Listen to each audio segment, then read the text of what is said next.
കഴിഞ്ഞിട്ട് നമ്മളിത് പൊടിക്കുന്നത്.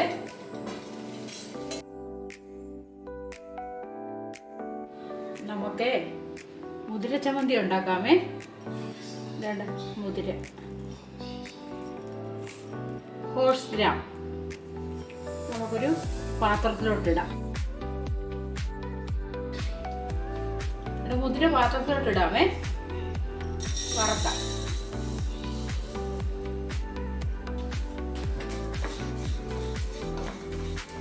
ചെറിയ തീയിലിട്ട് നമുക്ക് ഇളക്കാമേ. ഇത് പൊടുപൊടാന്ന് പൊട്ടും, അന്നേരമാണ് ഇത് എടുക്കണ്ടേ. ഇപ്പം കണ്ടോ, ഈ കളറൊക്കെ മൂത്ത് കഴിയുമ്പോൾ അങ്ങ് മാറും.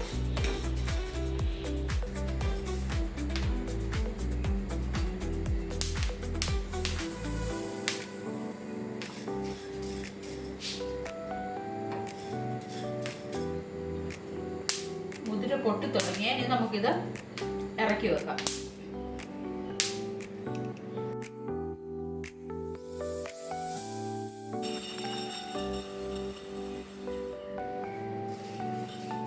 ഇതിവിടെ ഇരുന്ന് തണുക്കട്ടെ. നമുക്കിനി ബാക്കി തേങ്ങ വറുത്തെടുക്കാം. ഇതൊരു തേങ്ങ തിരുമിയതാണ്. ഇത് നമുക്കിനിയും വറുത്തെടുക്കാം.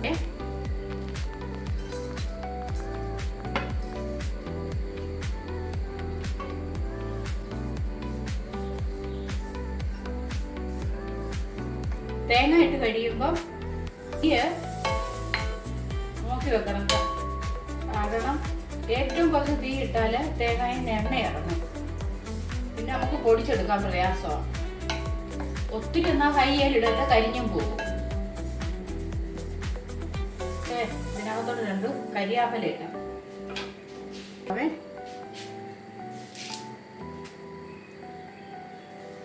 കൂടെ കിടന്ന മൂത്തോളും.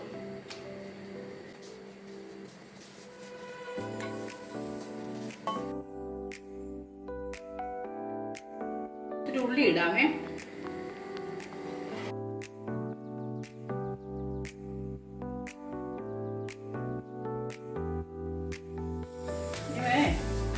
ഇച്ചിരി പുളി ഇടാമേ. വാളം പുളിയാ, കുരുവില്ലാത്ത പുളിയാ. കല്ലും കട്ടയൊന്നും ഇല്ല എന്ന് ഉറപ്പ് വരുത്തിയിട്ട് പുളി ഇടണം. പുളി ഇടാം. കടയിൽ നിന്നൊക്കെ മേടിക്കുന്ന പുളിയാണെങ്കിൽ കൊണ്ടുവരുന്ന ഉടനെ ഒന്ന് കഴുകിയിട്ട് വെയിലത്ത് വെച്ച് ഉണക്കണം. അത് നമ്മുടെ വീട്ടിലെ പുളിയാണ്, അതുകൊണ്ട് നമുക്ക് വിശ്വാസത്തോടില്ല. കല്ലൊന്നുമില്ല. അരിയൊക്കെ എടുത്ത് കളഞ്ഞിട്ട് ഉണക്കി വെച്ചിരുന്ന.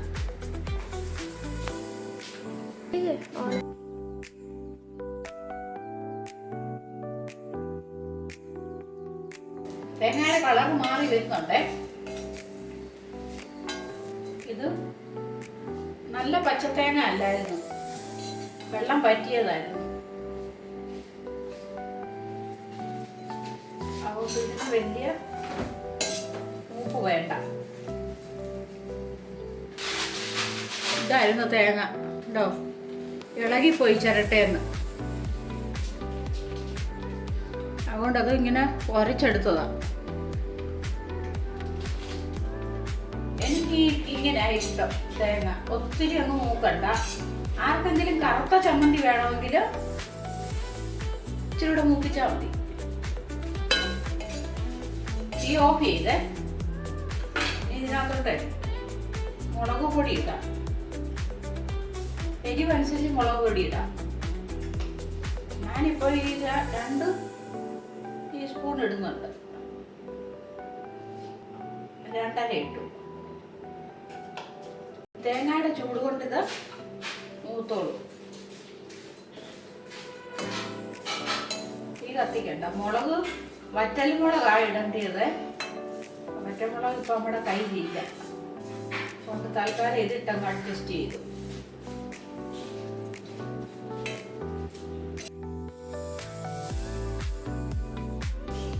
ആവശ്യത്തിനുള്ള ഉപ്പ് ഇപ്പോൾ ഒരു സ്പൂൺ അങ്ങോട്ട് ഇട്ടു. വേണമെങ്കിൽ നമുക്ക് ഇനി പിന്നിടാം. ഈ സ്പൂണിന് 1 സ്പൂൺ ഇട്ടേ, ഒരു 1.25 സ്പൂൺ ഇട്ടു. വേണമെങ്കിൽ നമുക്കിനി ഇടാം. ഒന്ന് പൊടിച്ചൊക്കെ നോക്കി കഴിഞ്ഞിട്ട്.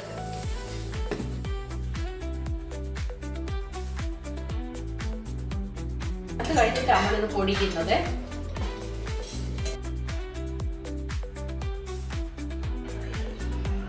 ഇതിപ്പം തണുത്തിട്ടുണ്ടേ, നമുക്കൊന്ന് പൊടിച്ചുകൊണ്ട് വരാം. എൻ്റെ ഇവിടെ ഇപ്പോൾ ചമ്മന്തി എല്ലാം പൊടിച്ചുകൊണ്ട് വന്നിട്ടുണ്ട്. എല്ലാവരും ഇങ്ങനെ ഉണ്ടാക്കി നോക്കണേ.